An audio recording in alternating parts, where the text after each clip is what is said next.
The Valuing England's National Parks report is a major milestone in the history of England's national parks. It's an independent report. It's the first time England's 10 national parks' economic and social value has been presented in this way. Indeed, they've come a long way since their inception in the late 40s and 50s. Clean air coming across the hills and dales, and the rivers, wonderful country, offering their havens of peace.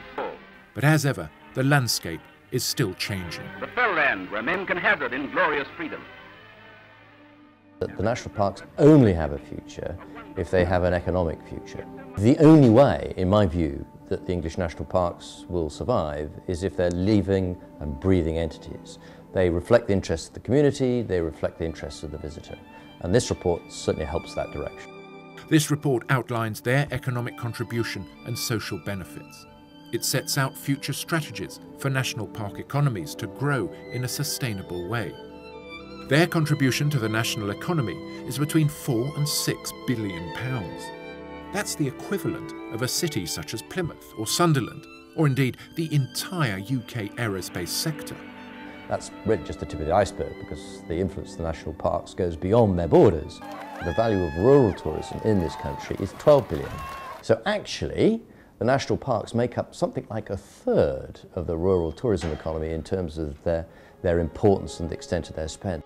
By any measure, you can argue they punch well above their weight and are a key part of our national identity. You know, their value is not only in the money that those visitors spend in the local economy, it's the great opinions they go away with, it's their attitudes to this country. And I don't think the national parks are perhaps realised in that way or perceived in that way. Their impact is far-reaching. So let's start with the basics. England's national parks cover 1.2 million hectares. That's 9.3% of England's land area. Their population is 321,000. That's 0.6% of England as a whole. Crucially, around half the entire population of England, some 30 million people, live within an hour of a national park. The number of businesses per head of population is twice the national average. Among that is a high proportion of small businesses and self-employed people. The statutory purposes of national parks are to conserve and enhance and promote understanding and enjoyment. It actually brings lots of people together. Cheers! Yakida! National park authorities work to deliver these purposes. But they do far more. They play key roles in supporting national park economies and communities. It's my great pleasure to declare this shop open! In the South Downs National Park, for example, the Sustainable Communities Initiative has helped countless people enhance their way of life, such as this community shop in Milland in West Sussex. This is going to make a real difference. The South Downs could see that, and they really understood the difference that a community shop could have to a rural community, so they were absolutely brilliant. Such schemes are in place in all the 10 national parks.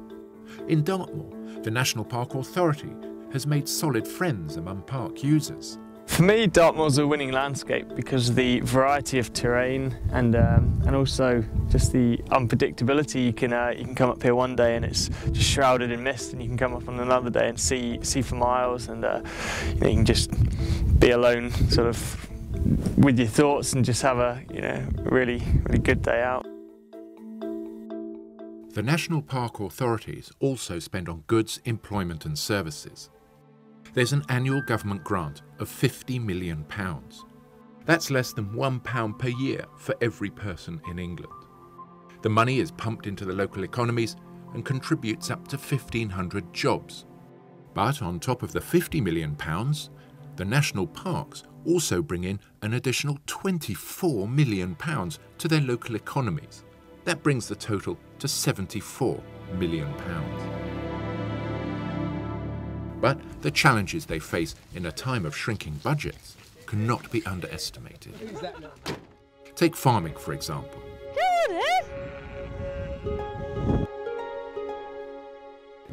Well, I'm born and bred on the Downs. My father farmed, his grandfather farmed, his grandfather before him, all on the Downs. I come from 400 years of farmers. All the national parks in the end are farmed landscapes. It's the cornerstone of all the national parks. It's very difficult to survive just on the farming. I mean, a lot of hill farmers will have second jobs. The national park provides that extra protection.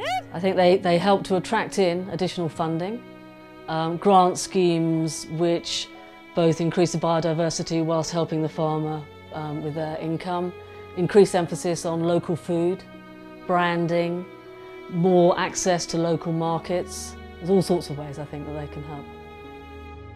While the report identifies the National Park Authority's remarkable achievements, it also shows how their funding has been key to their success. With sufficient core funding in future and the continued support of their partners, they'll be able to help national park economies grow in a sustainable way and to contribute to national prosperity and well-being.